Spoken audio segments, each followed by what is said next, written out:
안녕하세요. 저는 미술작가 이소요라고 합니다.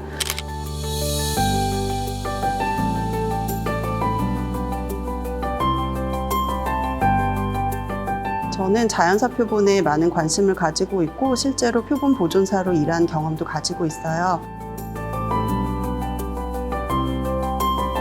이 자리에 제가 소개하는 작품은 자산어보 그림 없는 자연사라는 작품입니다.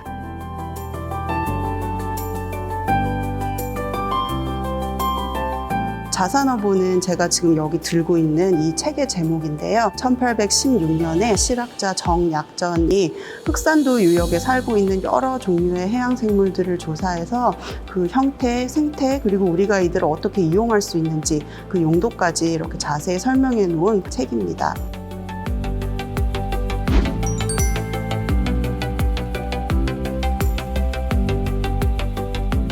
그런데 이제 이 책은 여기 보시는 것처럼 전부 글로만 이루어져 있어요. 그래서 저는 이 책을 볼 때 그림으로 설명하면 편했을 텐데 글로만 썼을까 궁금하게 생각했었어요. 사실 이 비슷한 시기 유럽이나 중국 같은 곳에서는 생물에 대해서 설명할 때 세부한 모습을 표현하거나 그 종의 특성을 알려주는 부분을 확대한 일러스트레이션을 많이 활용했었는데 비슷한 시기에 쓰여졌던 이 자산어보에는 그림이 하나도 안 들어있었을까, 그게 저는 많이 궁금했었어요. 옛날에 그림 그리는 기술이 우리가 없어서 못 그렸다 이렇게 얘기하는 사람도 있고요. 유학자들은 그림을 경시하고 글만 중요하게 생각해서 그림을 뺐다 이렇게 얘기하는 사람들도 있었어요.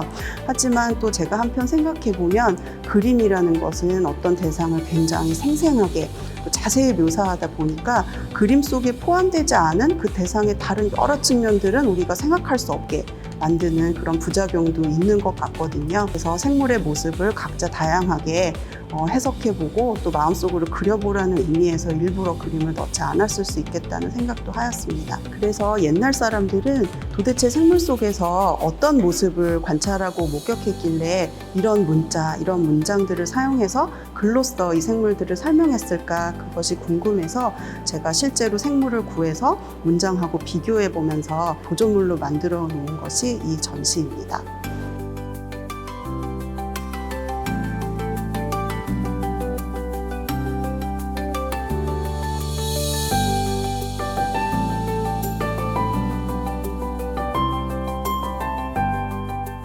자산어보는 사실 원본이 소실되고 필사본만 남아있는 책입니다.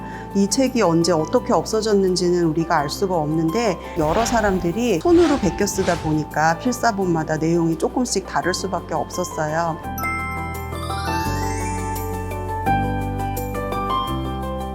그래서 여러 필사본들을 대조해서 원본하고 제일 가까웠던 문헌은 어떤 것이었을지 추정해서 또 재구성하기도 하고요. 옛날 해양생물의 이름들을 보면서 이게 현대의 어떤 생물인지 상상하기도 하고요. 게다가 이게 전부 한문으로만 쓰여져 있었기 때문에 현대 한국어로 과학자 혹은 역사가 한문학하는 사람들이 이 책을 다양한 관점에서 번역을 해놓았습니다.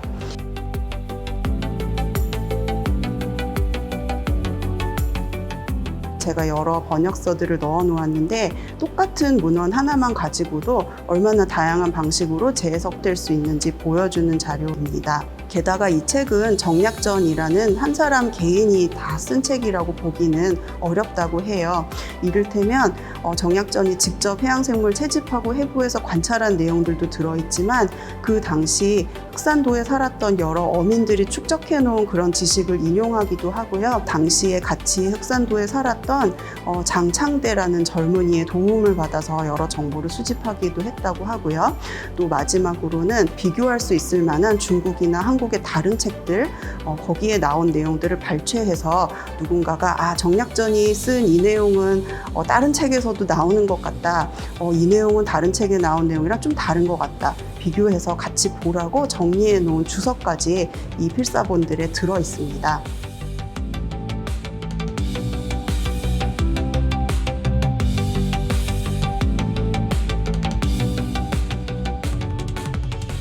자산어보는 글로만 이루어져 있는 책이기 때문에 제가 그 글을 읽으면서 어떻게 생겼을까를 찾아봤다고 말씀드렸었는데요.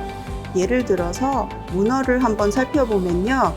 다리 아래 반쪽에는 국화꽃 같이 생긴 빨판이 두 줄로 마주하며 줄을 이루고 있으니 라고 적혀 있는데, 제가 정말 문어를 구해서 다리 빨판을 자세히 살펴보니까 마치 국화꽃 포에 꽃잎들이 쭉 줄지어서 쌓여 있는 것처럼 그런 주름 무늬가 보여서 너무 신기했습니다.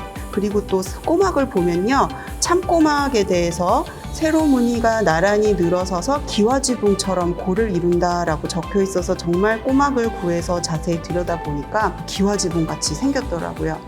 게다가 거기에 새꼬막이라고 조금 다른 종이 있는데, 그 새꼬막에 대해서는 기와꼬랑 무늬가 더욱 자잘하고 윤이 난다라고 적혀져 있어서 참꼬막이랑 새꼬막을 한번 비교해 봤더니 정말 새꼬막의 고랑이 훨씬 더 잘더라고요. 마지막으로 하나 더 보여드리면 청어에 대해서 설명해 놓은 글이 있어요. 제가 이렇게 청어 등뼈가 잘 보이도록 해부하고 염색해서 표본을 하나 만들어 놓았는데요. 여기에 대해서는 영남산 청어의 등골뼈가 74마디고 호남산은 등골뼈가 53마디입니다 라고 적혀 있어서 정말 그 지역에 따라서 청어 등골뼈 개수가 다른지 궁금해서 한번 해부해 보았거든요. 여러분들도 한번 세보시기 바랍니다. 그래서 이 작품을 볼 때는 표본도 재미나게 보시지만은 글을 읽으면서 여러분들 나름대로 이게 어떤 모습이었을지 상상해서 한번 그림으로 표현해 보는 것도 재미있는 관람 방법이 될 것 같습니다.